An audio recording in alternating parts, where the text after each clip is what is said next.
Hi guys! Welcome to my channel. So, welcome po na po tayo. Welcome.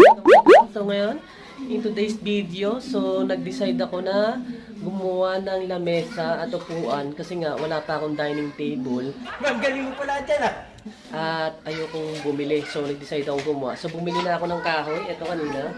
Kahoy. Bumili na tayo. So, ayan. Mukha na naman tayong bagong gising. Paano masabi? Ang tanga na naman. So, ayan. Tapos, nagpasukat na rin ako ng salamin. So, kukunin ko na lang yun. So, unahin ko muna to. So, para magawa natin yun. Tsaka ako susukatan yung salamin. So, ayan guys. So, ang binili kong kahoy is Paluchina. So, ayan ito. Paluchina para gumawa ng lamesa. Kasi mas maganda to. Kasi ang Paluchina, mas lalo na babasa. Lalo tumitibay. Hindi naman ito mababasa kasi lamesa ng dining table naman ito. Hindi basta-basta mababasa. So, ayun guys, syempre, may upuan din. Gagawa rin tayo ng upuan. So, isa-isa. Unahin ko muna siguro yung upuan or depende kung anong case-to-case basis. So, ayan, simulan na natin to. Pero bago tayo mag-umpisa guys, kung bago lang kayo sa akin channel, please don't forget to subscribe and click the notification bell para updated kayo sa aking mga bagong videos, adventures, at tutorial ng Romish Journey. So, hindi na natin patagalin to. So, simulan natin to guys. Sana maging maganda ang pagkagawa ko rito kasi hindi naman talaga ako karpentero o magaling sa carpentry. So, yan. Subukan lang natin para may magawa lang. So, Ano ka nasisira, ulo? so simulan na natin to.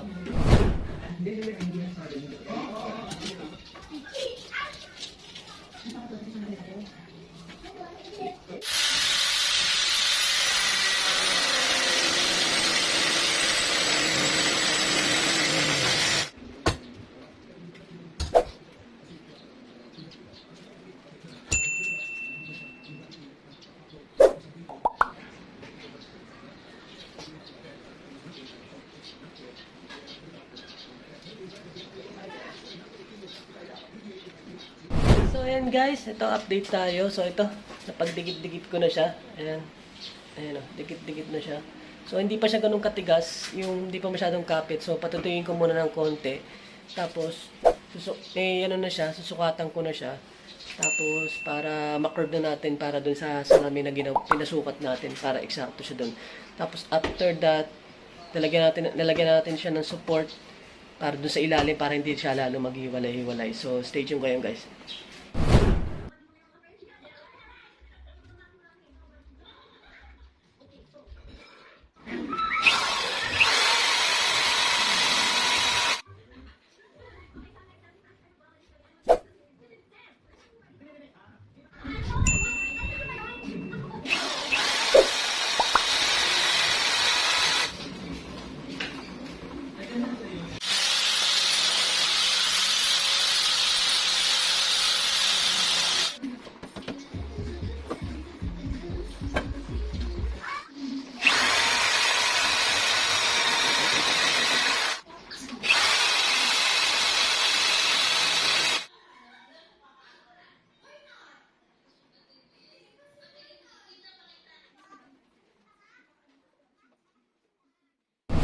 So, ayan guys, ito, day 2 tayo, day 2. So, hindi natin na ano kahapon. So, ito at least, kasi pinakapit ko yung pandikit. So, ito na siya ngayon. Papakita ko sa inyo.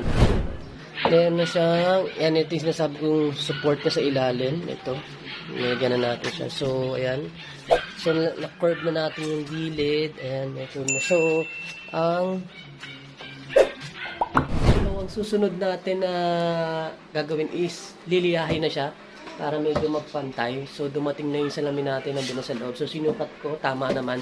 So, na-adjust natin ko. Kaya nilagyan natin ng curve dito sa gilid para magpantay. So, ayan.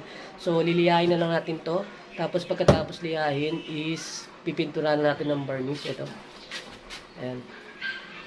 Natural lang para mga. Tapos, ang susunod yan is yung upuan na. Tapos, yun, stay tuned kayo.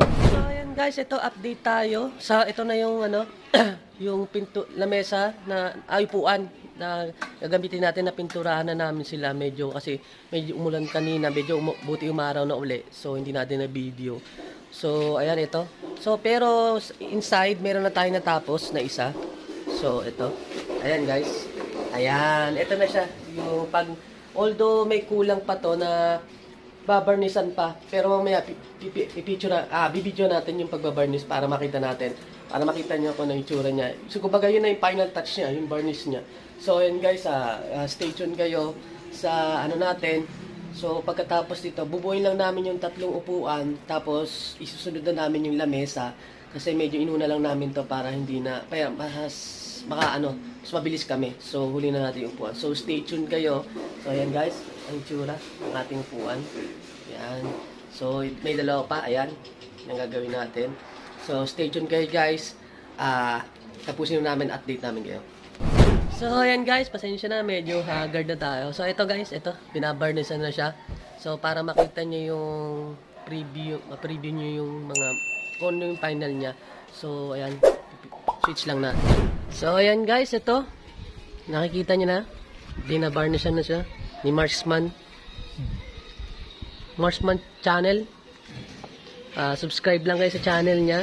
Type nyo lang Marksman channel. So, ang mga videos niya is more yung mga ginagawa niya mga projects. So, ito yung isa sa ginagawa namin. So, ayan. So, bubuin lang. Ito, binubuo ko na yung isa. So, ayan, binubuo ko lang. So, pakita ko lang sa inyo yung pag binabarnisan na siya kung anong itsura niya. So, ayan guys. Ito, binubuo ko na tong isa. So, stay tuned kayo guys. Tapusin lang muna namin to. At balitaan namin kayo pag nabuo na namin tong, sana matapos namin tong upuan ngayong araw. So, hopefully, matapos natin yan.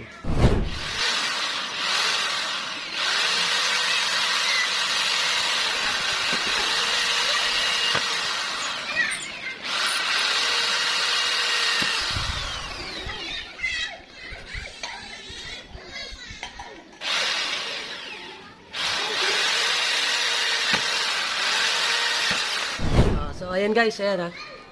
Tapusin ko lang tong isa, balitaan namin kayo pag natapos namin para makapag-proceed na kami. Kung hindi man ngayon o bukas, maayos na namin, mabuo namin yung lamesa. So, stay tuned kayo guys. Balitaan namin kayo pagkatapos. So, ayan guys, ito, day 3. Day 3 tayo. So, ito na ngayon, papakita ko sa inyo guys. Ito, napapansin nyo. Ayan, napapansin nyo. So, pakita ko sa inyo, switch ko lang yung cam natin. So, ayan guys, ito, as you can see, ito, natapos ko na siya. So, actually, na-first coat ko na siya eh. Na-first coat ko na siya. So, ito na yung, kumbaga, second batch na siya. Kumbaga, second coating na siya. So, pagkatapos, ito, inuuna ko lang yung baba. So, pagkatapos niyan, ang isusunod natin is itong ibabaw. Pumabarnisan na natin. Tapos, okay na. Simulan na natin yung upuan. So, ayan guys, ito, simulan na natin. So, you can see. Second coating na tayo.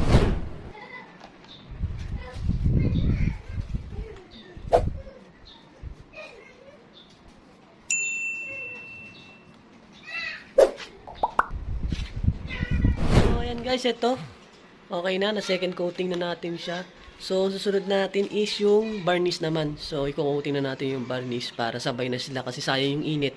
Kung hihintayin pa natin. So, para mabilis na rin. So, stay tuned kayo guys.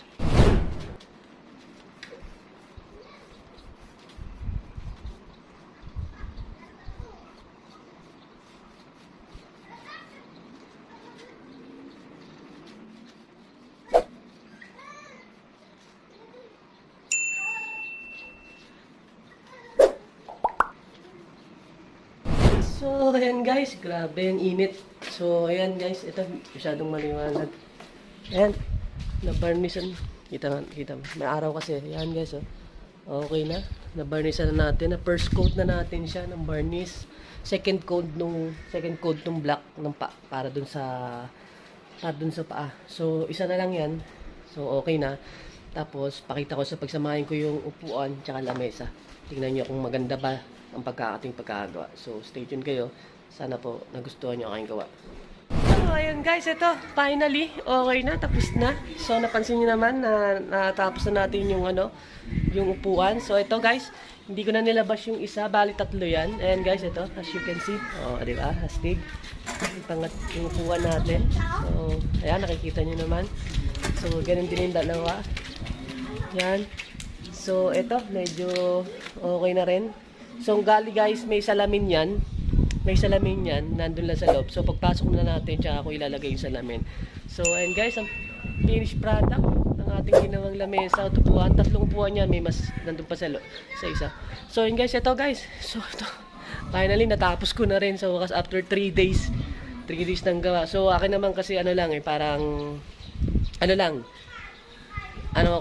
hindi naman, parang may magawa lang, tsaka ayokong bumili. So ayan guys, so ayan, so sana guys nagustuhan yung aking gawang lamesa at upuan.